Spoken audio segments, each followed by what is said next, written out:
Bonjour, vous attendiez sûrement un épisode classique où nous sommes assis sur des chaises et où nous parlons de super-héros colorés et de sauterelles mutantes. Eh bien non, aujourd'hui nous allons parler de quelque chose de beaucoup plus étrange. Nous invitons à pénétrer dans une dimension nouvelle, pleine de kaiju, de maquettes et autres mystères. Bienvenue dans la dimension du Tokusatsu. Bonjour à tous et bienvenue dans Tokuscope, votre émission sur la science-fiction japonaise et le Tokusatsu. Comment ça va mon cher Jordan? Eh bien écoute, ça va très bien, et toi mon cher Fabien? Ben oui, très très bien. Aujourd'hui nous allons parler d'une franchise phare du genre, la franchise capitale, incontournable, la franchise Ultra. Eh oui, puisqu'on commence à fêter donc les 50 ans de la franchise Ultra, donc les 50 ans d'Ultraman, et on s'est dit qu'il était temps de parler un peu de cette franchise capitale du maître du Tokusatsu, donc Eiji Tsuburaya. Et donc, plutôt que de parler d'Ultraman, autant revenir aux origines dès le début, puisqu'on va vous parler donc de Ultra Q, donc la série culte, donc, qui est la base même de tout l'univers Ultra. Originelle, la série initiale. Et donc, dans le Toku Focus, on vous parlera de cette série et de ce qu'elle a engendré.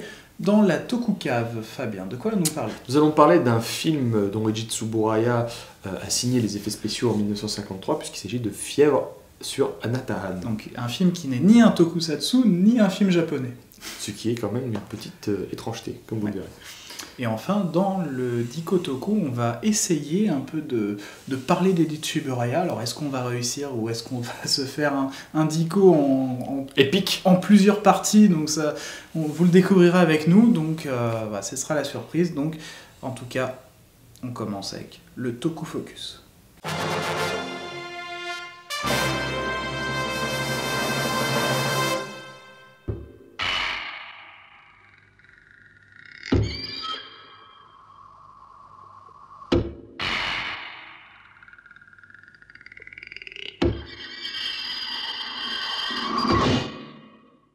Eiji Tsuburaya en 1963 avait fondé sa maison de production, donc Tsuburaya Productions, qui était en fait une société qui consistait à produire des effets spéciaux qui au début étaient rattachés à la Toho, mais ensuite petit à petit on leur a demandé de faire des effets spéciaux pour d'autres films.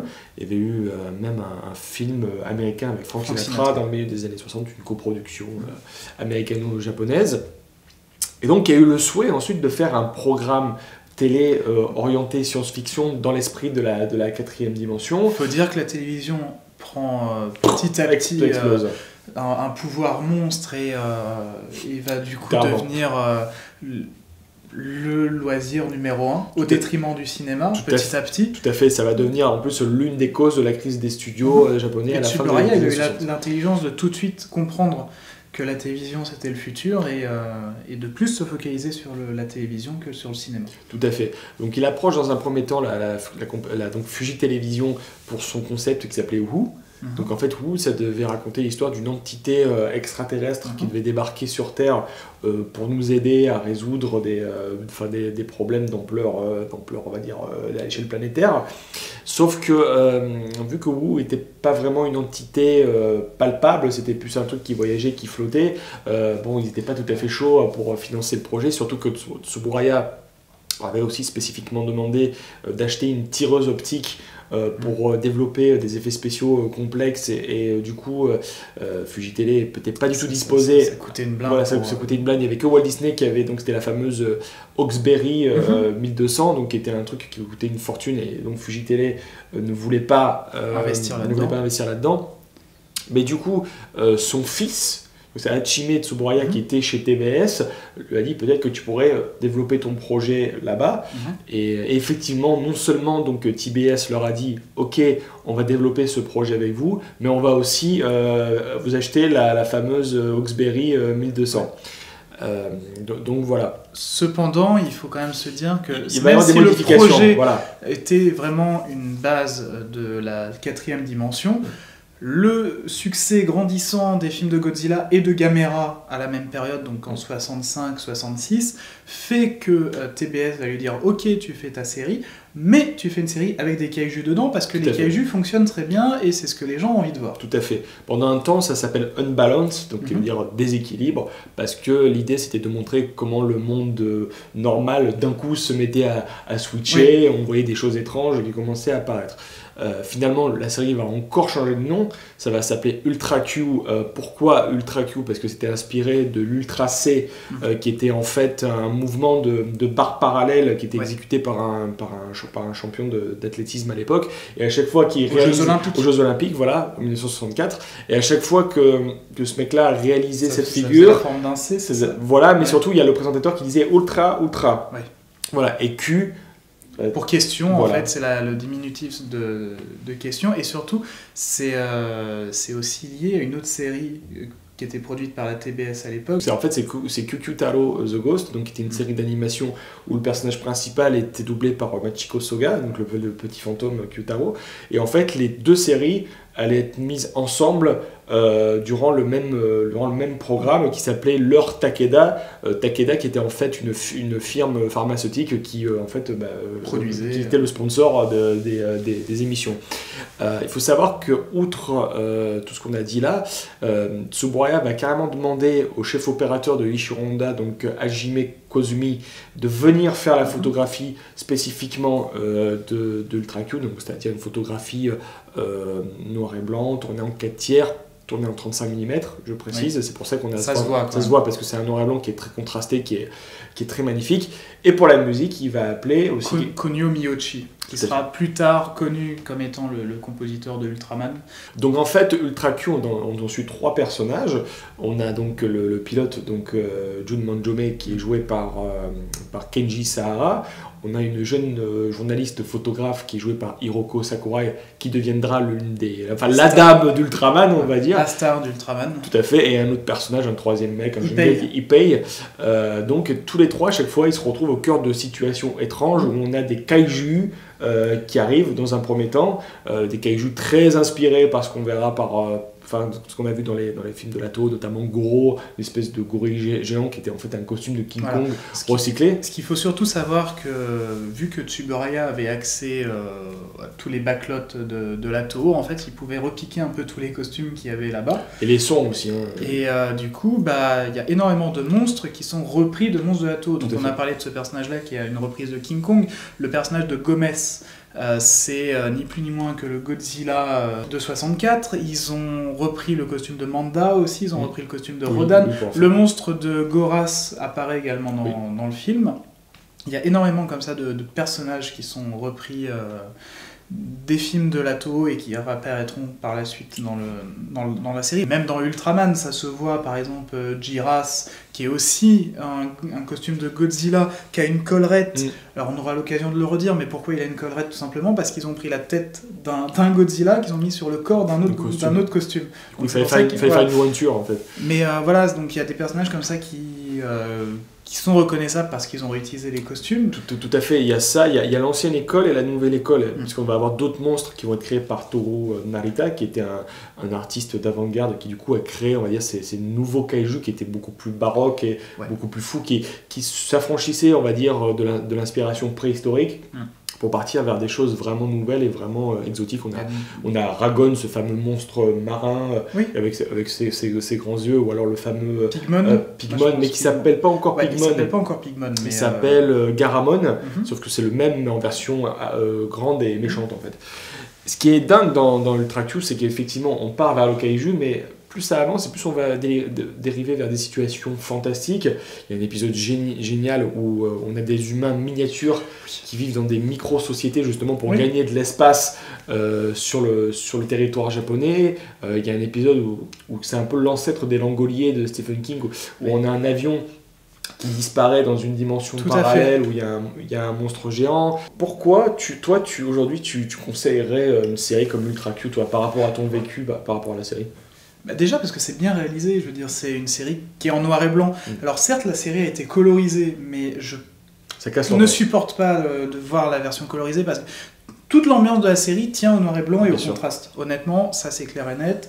Ce serait un peu difficile de de regarder la série avec autant de sérieux en couleur, je pense. Moi, je sais que j'ai pas tenu les épisodes en couleur. Non, non, mais voilà, après, c'est équivalent, si ce n'est peut-être supérieur au film de Lato de l'époque, mais à la télévision. Tout à fait. Voilà, c'est... Sans le côté exposition, personnage secondaire un peu... Mais voilà, c'est des films de 20 minutes, et c'est clairement basé là-dessus, parce que vous coupez le petit générique de Ultra Q qui se déroule, et après vous avez en fait à chaque fois un générique qui est très propre, stylisé, oui, bien sûr. Avec les noms des personnages, enfin des acteurs, les noms des réalisateurs et tout, comme dans un film. Tout à fait, et surtout, on garde juste la même musique, c'est une musique commune, et effectivement, il y a un générique pour chaque épisode. Voilà. Ça c'était vraiment bien. Il y a vraiment ce concept d'anthologie de série, mais en même temps voilà, de films, de petits films pour la télévision. Tout à fait. Et je tiens à parler de films parce que, encore une fois, c'est tourné en pellicule, en 35, ça pourrait être des films de cinéma, que ça passerait... Je presque que des acteurs de cinéma, puisque dans les seconds rôles, il y a tous les acteurs qu'on voyait dans les films de Lato, comme Yoshifumi Tajima, Akihiko Hirata, qui sont des grands acteurs et qui viennent justement renforcer cet univers par leur présence.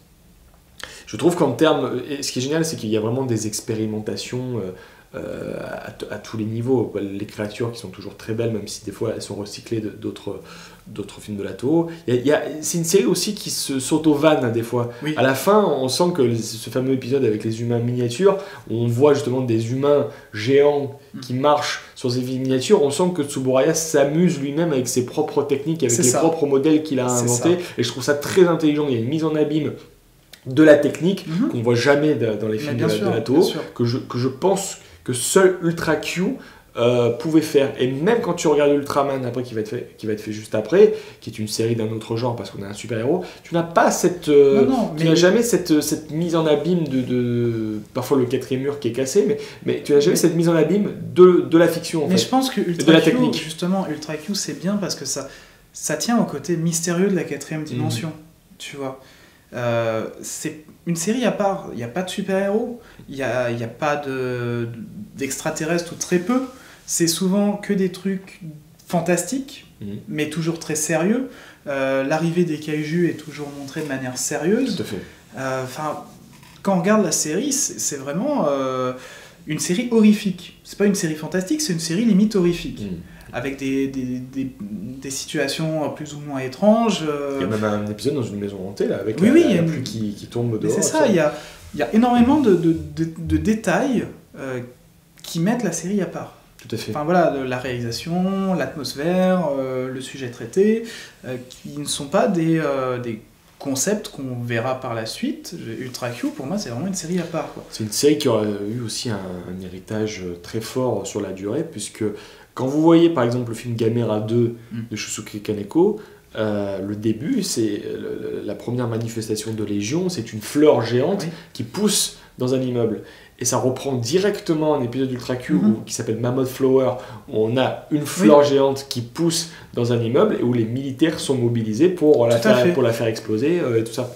Tout à fait. Et c'est vraiment excellent. Et ça montre l'inventivité que Tsuburaya et son équipe, parce qu'ils ont fait appel à, je crois, les meilleurs scénaristes, les meilleurs auteurs de SF de l'époque pour faire cette série. Et ça se sent. Ça se sent. Effectivement, et les génériques, comme tu le disais, donnent un caractère autonome à chacun des épisodes. C'est ça, parce que même certes, si on retrouve les trois personnages principaux d'un épisode à l'autre, au final, c'est des personnages dans un épisode, mais où il n'y a pas de développement, qui ne font pas référence à ce qui s'est passé avant, ce qui se passera après. On les prend à un point donné et on suit leurs aventures pendant 20 minutes. Tout à fait. Voilà. Oui, je suis d'accord. Mais après, il faut savoir que la série, par exemple, va tenter de connaître une diffusion aux États-Unis. Donc il faut savoir qu'à l'époque où Ultra Q est faite, elle est proposée à CBS, qui est le producteur de la Twilight Zone d'ailleurs, de la quatrième dimension. Il la propose avec Ultraman d'ailleurs.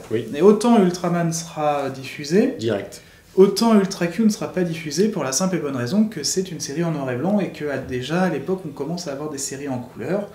Donc c'est un peu dommage, mais apparemment la série a commencé à être doublée en anglais. Oui, tout à fait. Il y avait un contrat qui était fait avec je crois que c'est United Artists, je sais plus quelle production c'était, mais je pense qu'ils avaient besoin d'un concept fort à lancer sur le canal américain, et Ultraman se prêtait totalement, c'était en couleur, il y avait un super-héros, on était déjà en 66 avec la mouvance Batman, la mouvance Thunderbird. C'est ça.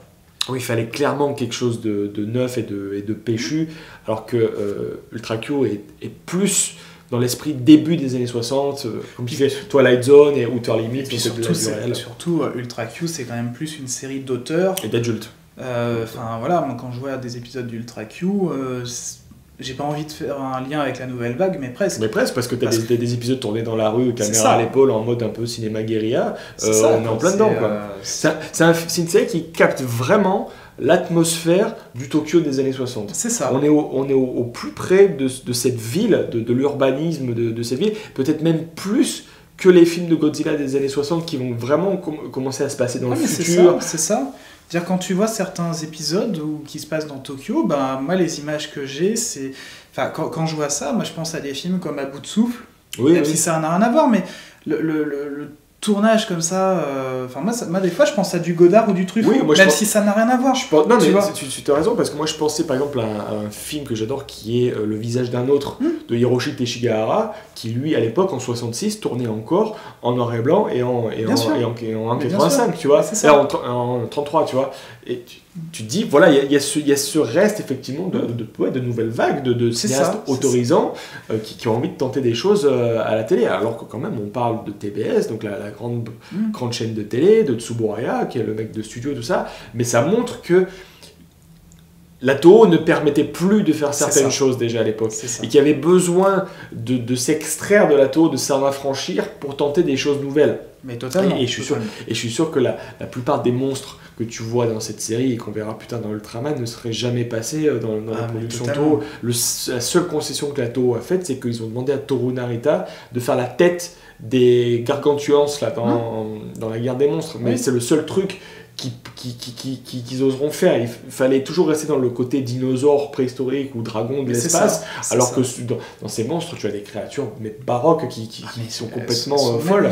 Elles sont magnifiques les créatures. Enfin, je pense juste à Pigmon qui est l'emblème même de Ultra Q. Je veux dire la texture qu'il a, tu sais pas si c'est des poils, si c'est des écailles, c'est un personnage à part. Enfin, visuellement, il ressemble à rien, et en même temps, il ressemble à tout. C'est ça. C'est-à-dire, tu peux voir tout ce que tu as envie de voir, et en même temps, c'est impossible de réellement savoir comment il est fait. C'est Guillermo del Toro qui disait justement que ces monstres-là n'étaient pas juste des créatures, c'est que c'était des personnages. C'est ça. Et Narita a su vraiment en faire des personnages à part entière, c'est-à-dire les extraire vraiment de cet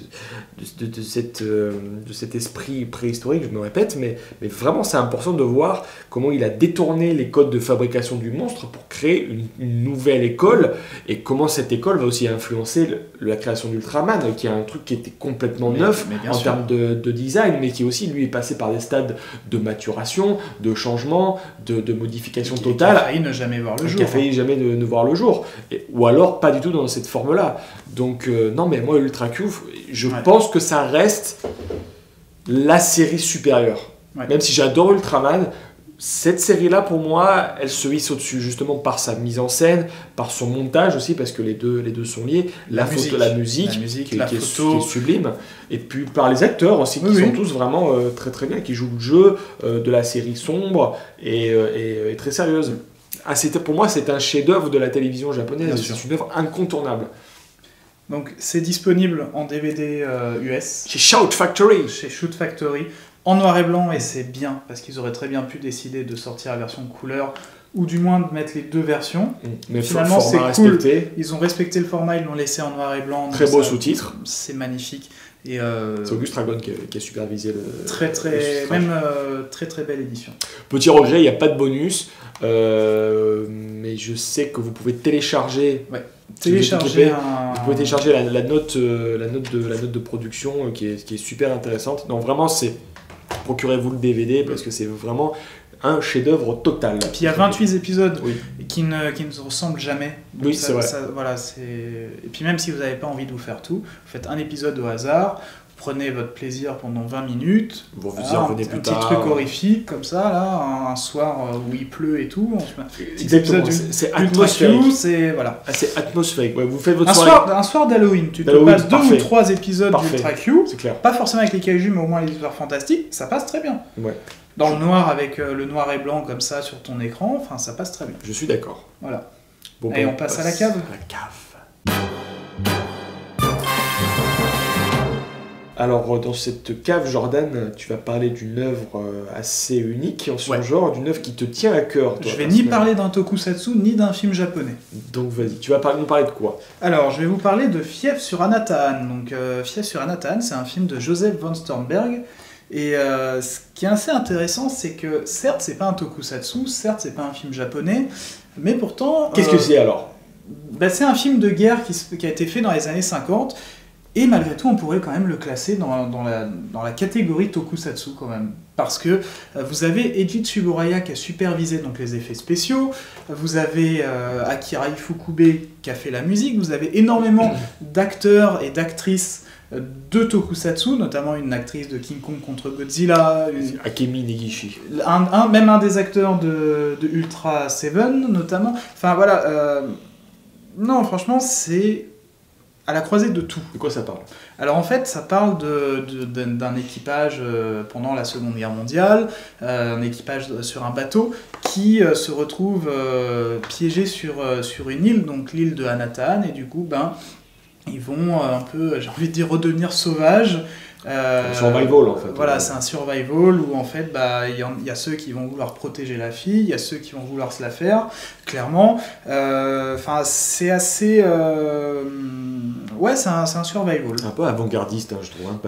Et c'est à la fois un film anthropologique et... y a très documentaire. Ouais, c'est très documentaire et en même temps, comme je le disais, on pourrait très bien décider de le classer comme un tokusatsu. Parce que les effets de Tsuburaya, ils sont clairement identifiables.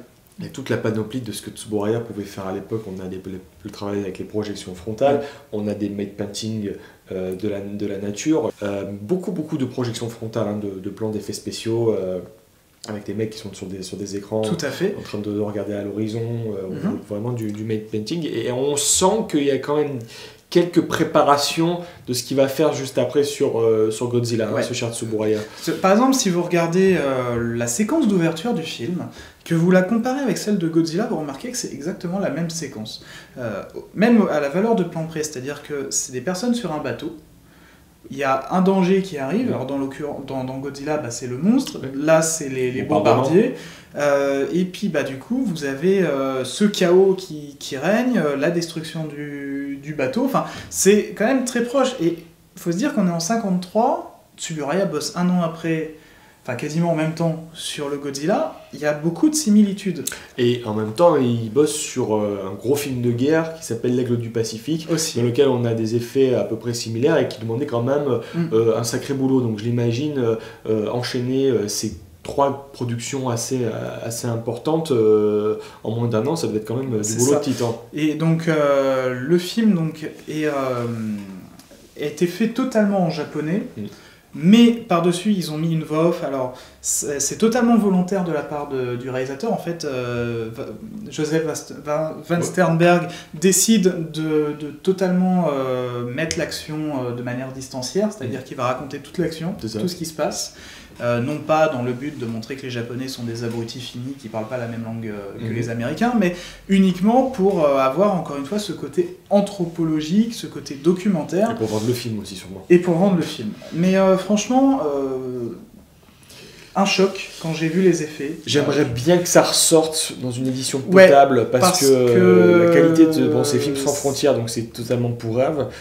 J'aimerais bien une édition où les sous-titres ne sont pas incrustés dans le film, parce qu'une fois sur deux on n'y voit rien. Ouais, un film en noir et blanc qui se passe avec des séquences en pleine mer, donc avec les 3/4 de ciel, du coup vous voyez rien du sous-titre. C'est une expérience assez Enfin, c'est pas top pour voir le film, je trouve. Je pense qu'il faudrait vraiment qu'un éditeur qui ait le courage ressorte ce film-là. Et puis, il y a des choses à dire par rapport à Von Sternberg, qui est quand même un grand réalisateur allemand, qui avait fait L'Ange Bleu avec Marlène Dietrich, donc un monsieur absolument énorme, qui apparemment s'est très très bien entendu avec l'équipe japonaise. Tout s'est très très bien passé avec Tsuburaya, avec Akira Ifukube. Donc, s'il a sélectionné ces gens-là, c'est qu'il savait que c'était des gens au top de leur technique et qu'il avait envie de faire, on va dire, un faux film japonais, mais avec des vrais japonais. Mais c'est ça. Et enfin, moi je sais, moi, je l'avais découvert en cours de fac. Voilà, je raconte ma vie, mais j'avais découvert ça. Et du coup, vous avez le générique, et vous voyez des noms, vous voyez Tsuburaya, Ifukube, tout ça. Et dans une fac française où on a l'habitude de totalement abolir le tokusatsu et que ça n'a aucun intérêt ou tout simplement d'exclure ces noms-là. Voilà. Vous voyez un film comme ça, je vous laisse imaginer, vous découvrez un film comme ça, avec des noms comme ça, mais obligatoirement ça donne à réfléchir, ça donne envie de voir le film. Et franchement, je suis bien content d'être allé à ce cours-là, parce que j'ai découvert un film de Tsuburaya, mais qui ne soit pas ni un tokusatsu, ni un film japonais. Ben moi je te remercie parce que c'est grâce à toi que j'ai découvert. C'est vraiment cool, je me répète, mais c'est vraiment cool d'avoir ce genre de film qui est édité, qui est accessible, et surtout de pouvoir le voir facilement, parce que ça donne un autre aspect du travail de Tsuburaya, qu'on n'aurait pas forcément en tête, parce que Tsuburaya on peut le résumer à Ultraman ou au tokusatsu. Bien sûr. Voilà. Mais il faut aussi savoir qu'il a fait des magnifiques films de guerre avec des magnifiques effets spéciaux. Tout à fait. Et qui, je le répète, Anatan pourrait très bien entrer dans la catégorie du tokusatsu. Ben voilà. Moi, en tout cas, je vous le conseille, parce que c'est un très très beau film de cette période-là, des années 50, époque bénie. Les acteurs sont tous géniaux en plus. Donc, il y a même une séquence avec une pieuvre dedans. Tout à fait. Qui, moi, me rappelle du coup tout ce qu'il va faire après avec King Kong contre Godzilla, notamment. Avec déjà ses obsessions pour la pieuvre, qu'on retrouvera chez Tsuburaya assez fréquemment. Ben, on va parler maintenant de ce grand monsieur dans notre Dikotoku. Ça va être épique, attention.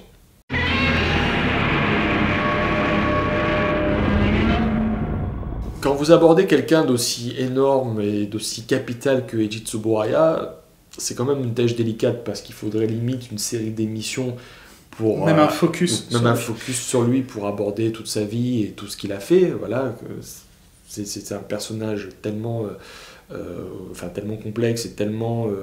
qui a littéralement créé tout un pan du cinéma japonais tel qu'on le connaît aujourd'hui, qui est en plus devenu une marque. Par quoi on commence ? On commence tout simplement par le fait qu'il était né en 1901, monsieur Eiichi Tsurumaya, de son vrai nom. Dès gamin, il est passionné par les avions et les machines volantes.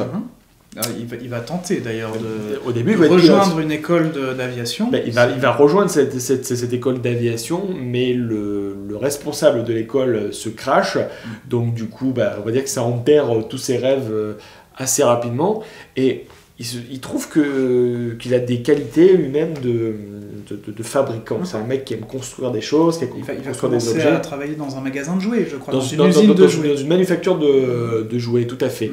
Et c'est au cours d'une soirée qu'il va rencontrer une personne de cinéma qui va lui dire « Mais attends, tu devrais peut-être mettre tes compétences d'ingénieur, de mec à tout faire au service du cinéma. » Et il a accepté.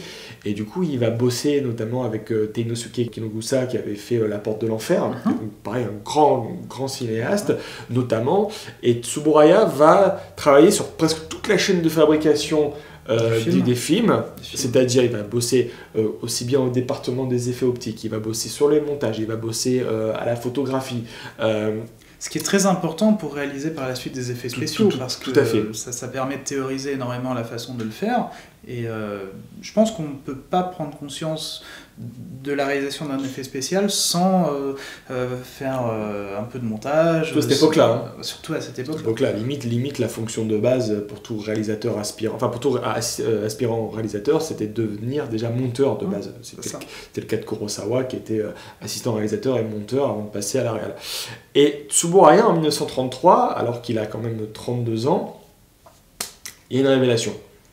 Puisqu'il découvre King Kong au cinéma, et c'est une véritable... On peut parler carrément d'épiphanie pour lui, parce qu'il se dit « c'est ça que je veux faire ». Ouais. Je veux faire King Kong.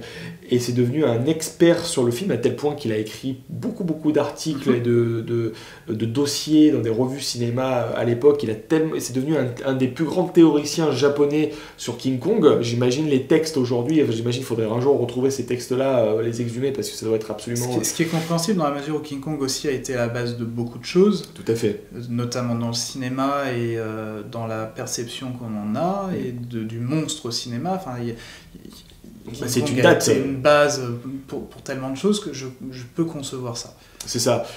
Et surtout qu'il a découvert le film quand il avait la trentaine. Il n'a pas vu ça quand il était ado. Donc du coup, même en ayant cette âme d'enfant tout en étant adulte, il a gardé cette envie de te dire, voilà, c'est ça qu'il faut faire.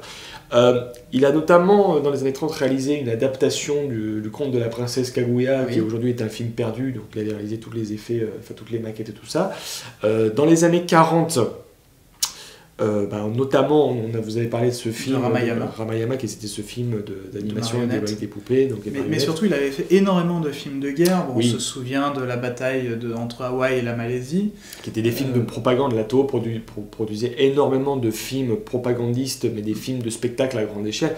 Bon, Tsuburaya, lui, il faisait le boulot, c'est-à-dire il faisait les effets spéciaux, mais il faisait pas les effets spéciaux, il faisait les effets spéciaux. C'est-à-dire, il faisait des trucs tellement impressionnants qu'il a reçu beaucoup de prix, notamment le cinéma Kumpo, qui était un prix prestigieux, donc du coup tout le monde voulait travailler avec lui. Et surtout, ses effets étaient tellement réalistes et tellement impensables que même les généraux de l'armée américaine pensaient que c'était des vraies images qui avaient été tournées sur le vif et commençaient à le suspecter. Il a été taxé d'espionnage, on lui a dit, on pensait qu'il avait volé des plans des vaisseaux américains quand il les reproduisait. C'était devenu assez grave. Et ça n'a pas été un moment fun dans sa vie, puisqu'il a été éjecté de la Toho. Ils lui ont dit, bon mec, t'es persona non grata ici, tu dégages. Donc du coup, il a monté son studio à côté de la Toho. Il s'est dit, on sait jamais, si jamais ils ont besoin de quelqu'un pour faire les effets spéciaux. Donc ça fait qu'il est devenu freelance pendant un moment. Et il a fait des effets spéciaux, notamment pour les films de la Daiei. Pour donc Rainbow Man, qui était un thriller, avec quelques effets optiques et des premières séquences en noir et blanc, et en couleur, pardon. Et il a aussi réalisé il a fait les effets spéciaux du premier film d'homme invisible japonais qui s'appelait The Invisible Man Appears, qui est un chef-d'œuvre que j'ai là dans le coin, et qui est absolument énorme, super film. Et dans les années 50, il revient dans le giron de la Toho, notamment avec encore une fois des grosses fresques de guerre, notamment les films de Ishiro Honda, L'Aigle du Pacifique et Farewell Rabble. Et puis ensuite, en 1954, arrive la fameuse date clé. Donc Godzilla, ça va être une date clé non seulement pour la Toho, non seulement pour Inoshiro Honda, qui va vraiment devenir une star, et aussi pour Tsuburaya, parce que Tsuburaya étant, comme on le disait, un spécialiste de King Kong, on lui propose de faire un film de monstre géant. Faut savoir que King Kong ressort en 52 de mémoire au Japon, et du coup, il se dit, on me propose un film de monstre, pourquoi je dirais pas non? Donc voilà, et c'est vraiment sa passion pour King Kong qui va faire qu'il va définir comment on fait les effets de Godzilla. Enfin, c'est vraiment son amour pour King Kong qui va faire toute la force du film. Tout à fait. Bon, bien sûr, comme vous connaissez l'histoire, à un moment donné, lui voulait faire les effets spéciaux en stop motion, animation image par image. Ça ne s'est pas fait parce que les contraintes de temps, contraintes de budget, donc du coup ils n'ont pas pu le faire, mais surtout en 6-7 mois, ils n'avaient pas le temps de le faire, donc du coup... Plan B qui s'est avéré être l'un des fondamentaux des effets spéciaux japonais, la Suitmation. Les mecs dans les costumes de monstres, qui deviendra aussi plus tard des costumes de super-héros, mais tout vient de Godzilla. Et ce qui est étonnant, c'est qu'à la base, dans les premiers traitements, Tsuburaya pensait et voulait que cette créature soit une pieuvre géante.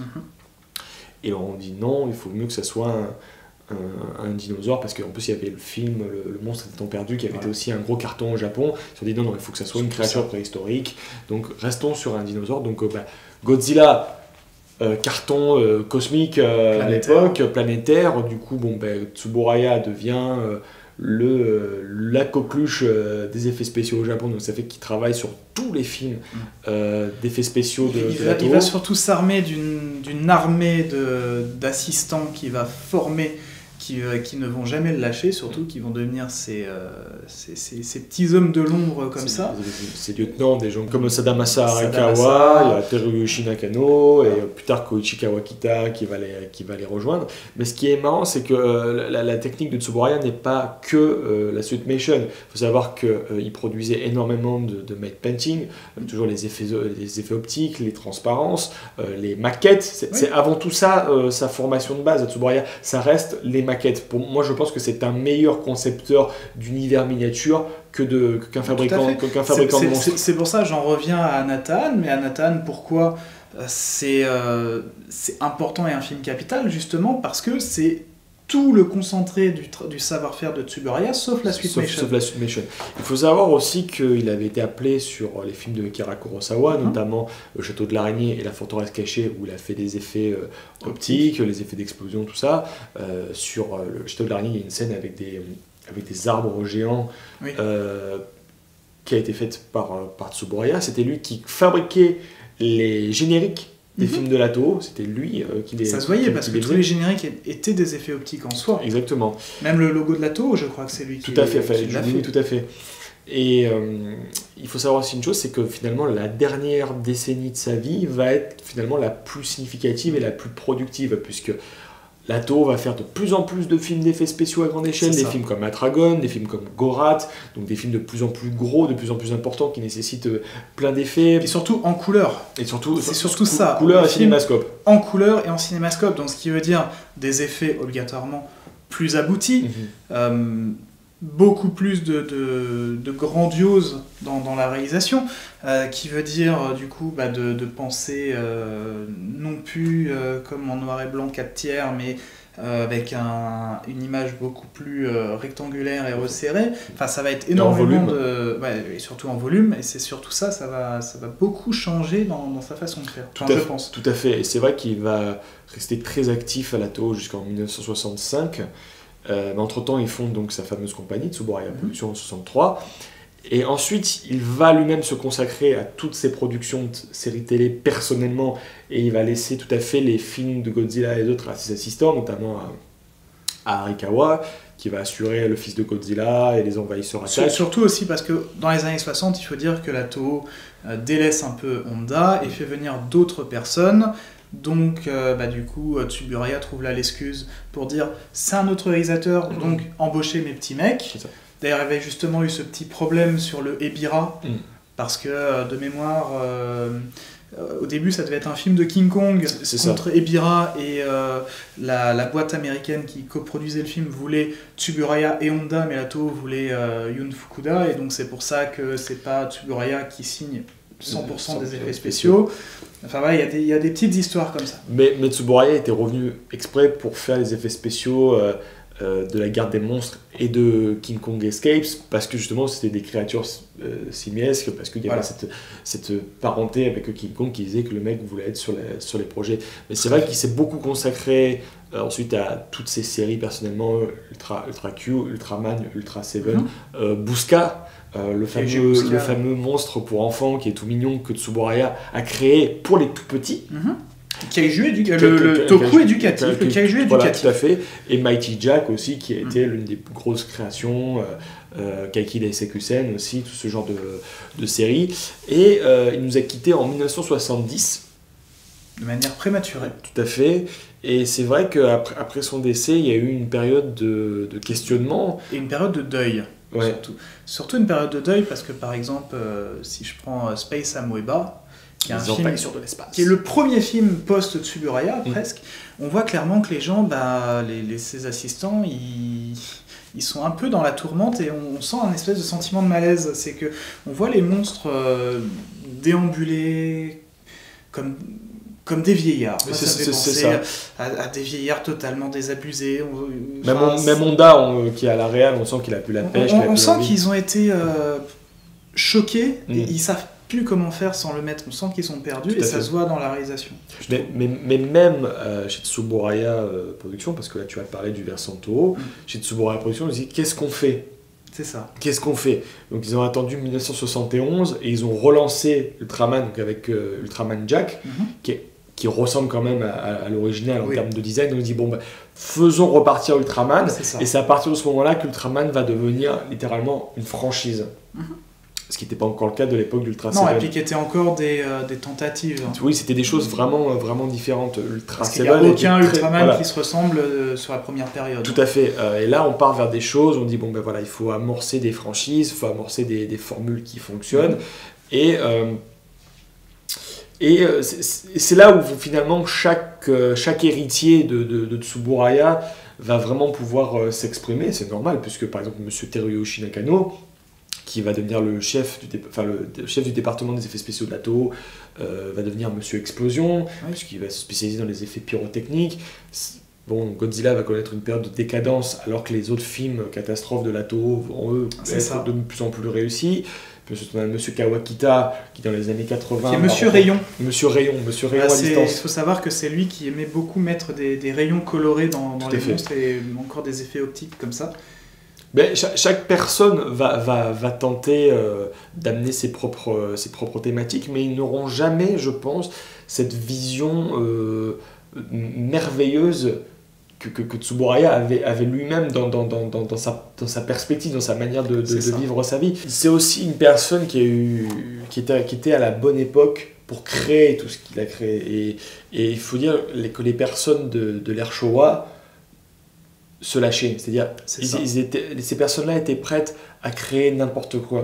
Il fallait créer Godzilla, il fallait créer Mothra, fallait créer Mothra quand même. Vous imaginez la créature que c'était à l'époque. J'imagine les mecs qui ont dû voir débarquer ce papillon géant la première fois, ça devait être quelque chose de spectaculaire. Les champignons de Matango, il fallait les faire.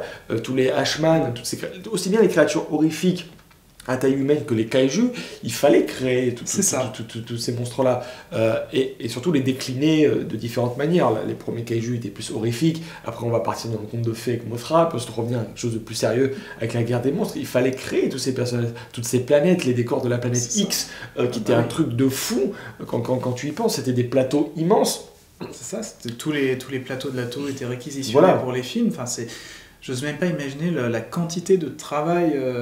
Mais c'est pour ça qu'il avait besoin de petits mecs pour le seconder. Mais de toute façon, il ne pouvait pas tout faire. C'était un chef d'orchestre, Tsuburaya, et il fallait des gens prêts à le suivre pour matérialiser toutes ces... et je pense qu'on avait envie de le suivre.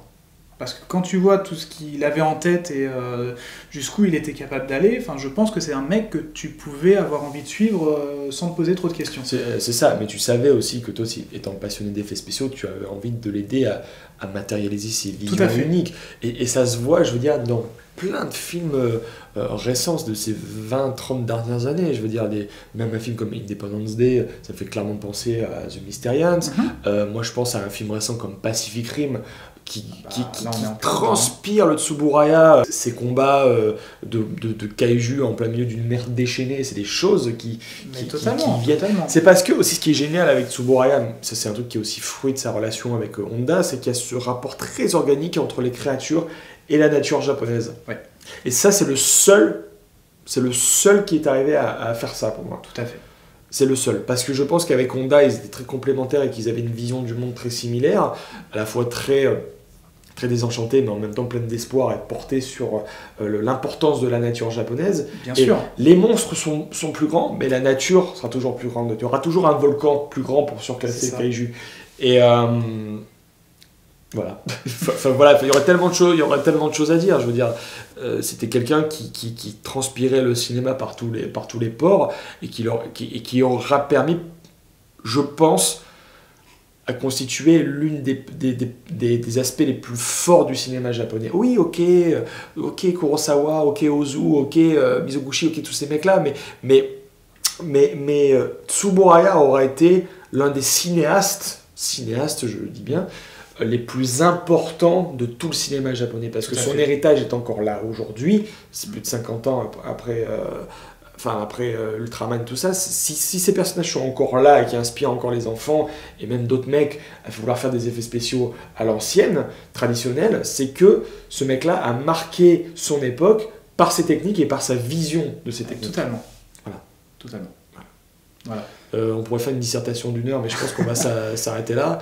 Quelque chose à ajouter, Jordan ? Non, du coup, regardez Ultra Q et Et n'importe quelle œuvre Voilà. vous voyez de Tsuburaya, même des films mineurs comme Le Retour de Godzilla, vous y trouverez des choses intéressantes. Ouais, c'est Voilà, ça. même quand il utilise des stock shots, ça reste intéressant C'est ça. malgré tout. Voilà. Voilà, bah écoutez, toi c'est bon pour toi? C'est bon pour moi. Bon bah écoutez, merci de nous avoir suivis et merci de votre fidélité d'être toujours au poste. Voilà, bon bah ce Tokuscope, c'est toujours au même endroit, c'est sur la chaîne de Cinefuzz, c'est sur le site de Cinefuzz, vous avez le blog de Tokuscope, vous avez la page Facebook de Tokuscope et bien sûr vous avez le Twitter de Tokuscope. Tu as une sélection musicale. Bah, le générique d'Ultra Q. Quand même. Quand même. Bon ben on vous laisse Sur cette musique. sur cette musique, on espère que vos yeux vont revenir dans votre corps. Voilà. Prenez soin de vous et Transmutez-vous.